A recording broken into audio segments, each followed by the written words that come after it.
حضرت یعقوب علیہ السلام، ان کو اپنے سب بیٹوں سے شفقت اور محبت تھی، لیکن حضرت یوسف سے زیادہ پیار تھا. ایسا ہے؟ سب بیٹوں سے پیار تھا، سب بیٹے ان کو عزیز تھے، لیکن ان کو زیادہ جو پیار تھا اپنے بیٹے حضرت یوسف سے تھا. اور یہاں تک کہ وہ اپنے بیٹوں پر اعتماد نہیں کرتے تھے. وہ کہتے تھے کہ اس کو ہم لے جائیں، ان کو اجازت دو، تو وہ اس میں ہچکچاہٹ کا شکار ہوتے تھے. تو اللہ تبارک و تعالیٰ کا کرنا ایسا ہوا کہ ایسا ماحول بنا کہ یعقوب علیہ السلام اپنے بیٹے کو، اپنے بیٹوں کے ساتھ جو اپنے دل میں یہ چیز رکھتے تھے کہ ہم کیوں اتنے پیارے نہیں ہیں اپنے والد کو، یہ کیوں، وہ اس کو لے کر چلے گئے. اور پھر کیا کیا؟ حضرت یوسف علیہ السلام کو ایک کنویں میں ڈال دیا. اتنے سارے بیٹے تھے، کوئی اور بھی کسی یوسف کا جو دوسرا بھائی تھا اس کو بھی ڈال سکتے تھے. نہیں، جو سب سے زیادہ پیارا تھا، جس سے زیادہ محبت تھی، اس بیٹے کو انہوں نے کنویں میں ڈال دیا. اور اپنے تئیں وہ قصہ ختم کر چکے تھے. پھر آگے خدا کس طرح اس سارے سلسلے کو چلاتا ہے. قافلہ آتا ہے، پانی چاہیے، کنویں میں پانی ہوگا یا نہیں ہوگا. پھر وہ اندر کوئی چیز اتارتے ہیں، کوئی برتن اتارتے ہیں تاکہ پانی نکال سکیں. باہر کھینچتے ہیں تو ایک نو عمر بچہ باہر آ جاتا ہے. علماء اکرام نے آپ کو سنایا ہوگا، اور یہ واقعہ پڑھنے والے ہیں، آپ پڑھیں، خود پڑھیں. کیوں میں آپ کو سناؤں؟ یہ قرآن مجید میں خدا نے آپ کے لیے واقعے لکھے ہیں، آپ خود پڑھیں.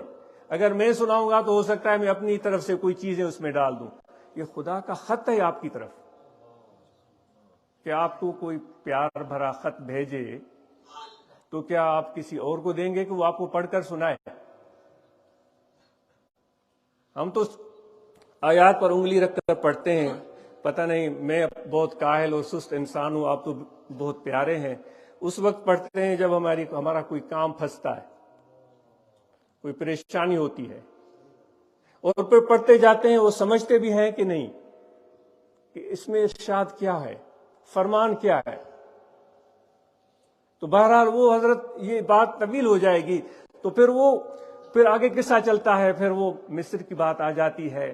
پھر وہاں ایک الگ آزمائشیں آتی ہیں، جیل ہو جاتی ہے، اور بھائی وہاں پہنچ جاتے ہیں. تو یعقوب علیہ السلام اتنی محبت اور پیار اور شفقت محسوس کرتے تھے کہ ان کی آنکھوں سے آنسو نہیں تھمتے تھے. وہ کہتے ہیں پھر چل چلا کے معاملہ یہاں پہنچا کہ کنعان میں بیٹھا ہوا یوسف مصر جا پہنچا. پتہ نہیں کتنا دور تھا، فلسطین کا علاقہ ہوگا کنعان، یا کوئی ہوگا، آپ خود بہتر جانتے ہیں. پھر اچانک کہنے لگے کہ وہ آج مجھے یوسف کی خوشبو آ رہی ہے. کتنے سال بیت گئے، اب مصر کہاں رہا اور کنعان کہاں رہا، کتنے میلوں کا فاصلہ تھا. ان کے بھائی گئے تھے وہاں سے لینے کے لیے غلہ، اور یہاں بیٹھے بیٹھے کہہ رہے ہیں مجھے اپنے بیٹے کی خوشبو آ رہی. تو سعدی نے بڑی دلچسپ بات کہی ہے، ز مصرش بود پیراہن شمیدی. سبحان اللہ. اے یعقوب، تم نے مصر جو سینکڑوں میل دور تھا تمہارے گاؤں سے، کنعان سے، مصر سے اس کی خوشبو تمہیں کنعان آ رہی تھی سینکڑوں میل دور. چرا در چاہ کنعانش ندیدی.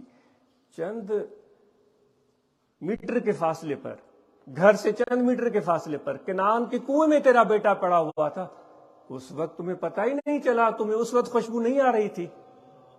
ہے نا، یہ کنعان کے کنویں میں انہوں نے ڈال دیا تھا، تمہیں اس وقت پتہ نہیں. پھر شاید خود جواب دیتا ہے کہ ہمارا حال بھی عجیب ہے. وہ خود شاید جواب دیتا ہے، گہے بر تار میں آلہ نشینم، گہے بر پشت پائے خود نبینم. کبھی تو میں بہت بڑے سیر کرتا ہوں آسمانوں کے، وہاں تک میرے تصور کی پہنچ ہوتی ہے.